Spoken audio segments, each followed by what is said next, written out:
A continuación, procedo a presentar las evidencias de producto GA6 22050196, AA2, EB02 y la EB03. Mi nombre es Eduardo Hernando Cabezas García, soy aprendiz en análisis y desarrollo de software del SENA, ficha 2977480, y el instructor líder es Jorge Augusto Escobar Medina. Dicho eso, procedo a desarrollar la evidencia.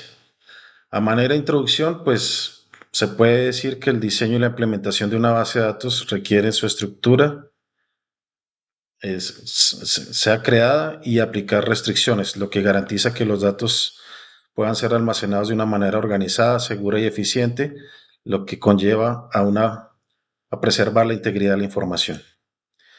Los objetivos de estas evidencias es diseñar la estructura de la base de datos del software AgroJornal y crear el script de la base de datos del proyecto.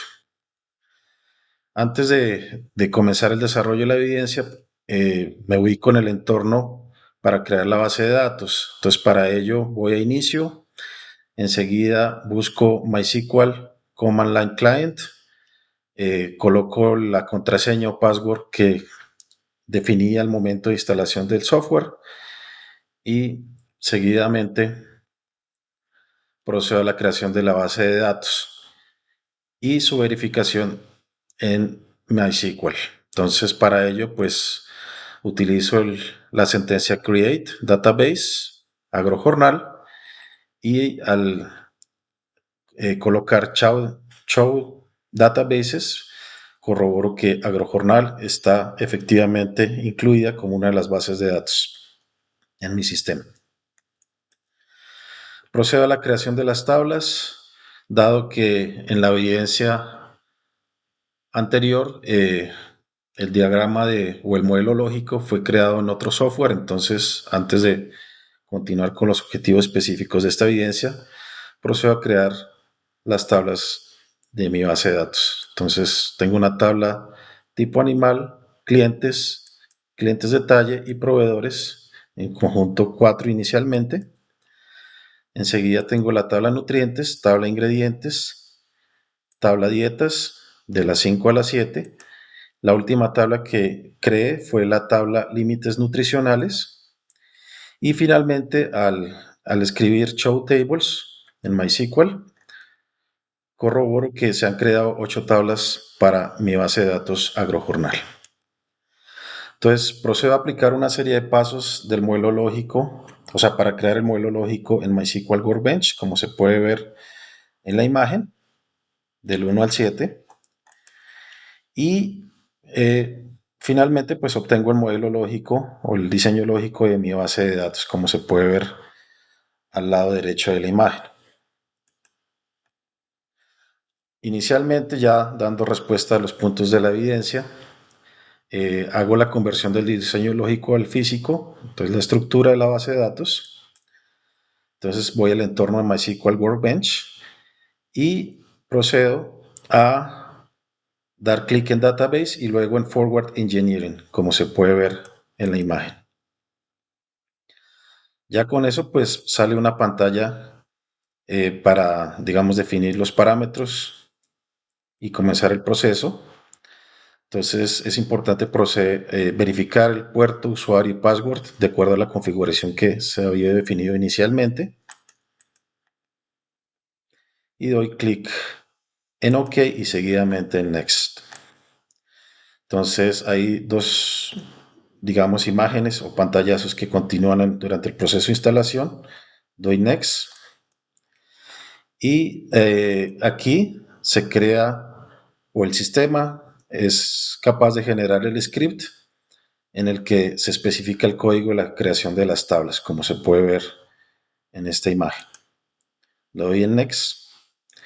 Entonces el sistema comienza digamos, incorporar todas las sentencias para creación de base de datos.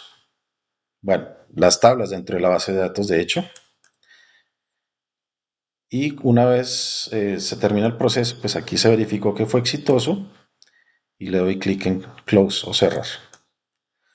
Retornando digamos, al entorno MySQL Workbench, ya digamos, me voy con digamos, en mi conexión MySQL local y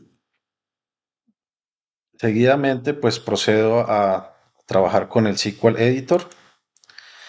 Entonces, digamos, corroboro que efectivamente la base de datos agrojornal ha sido creada y tiene 8 tablas, como se puede ver en el numeral 3. Al dar clic en la tabla clientes, podemos ver que hay un despliegue de esa misma tabla en el numeral 4. Y otro ejemplo es el despliegue de la tabla proveedores, como se puede ver en el numeral 5. Seguidamente, procedo a adicionar algunos atributos en la base de datos. Entonces, utilizando los comandos SQL, digamos, en el query, hago escritura de mi script y como se puede ver acá, adiciono 5 atributos a cada uno eh, de las tablas que tengo en mi base de datos. Y procedo a dar clic en Execute para correr todo el código que se presenta en la imagen. Entonces, a manera de ejemplo, voy a corroborar los atributos que fueron incluidos en la tabla de ingredientes. Entonces, al colocar Desk Ingredients, puedo ver, digamos, los atributos nuevos en esa tabla. Y también puedo hacer lo mismo con nutrientes, a manera de un ejemplo secundario. Y se puede ver que adicionalmente a las atributos que tenía antes, fueron incorporados los 5 adicionales que creé en el query. Entonces, en estos dos casos, pues se pudo ver que el proceso fue ejecutado exitosamente en la parte inferior del output. En cuanto a las restricciones de la base de datos, a manera de ejemplo, pues adiciono una restricción dentro de la tabla de ingredientes y esta restricción va en función de que la materia seca de un ingrediente tiene que ser mayor a 0 y menor o igual a 100 dentro de ese rango. Caso un ingrediente presente una materia seca fuera del rango, pues digamos ya no tiene sentido. Y para ello, pues utilizo la sentencia add constraint para materia seca y check para definir el rango en el que se mueve ese nutriente. Bueno, muchas gracias por su atención y con eso hago la presentación de las dos evidencias.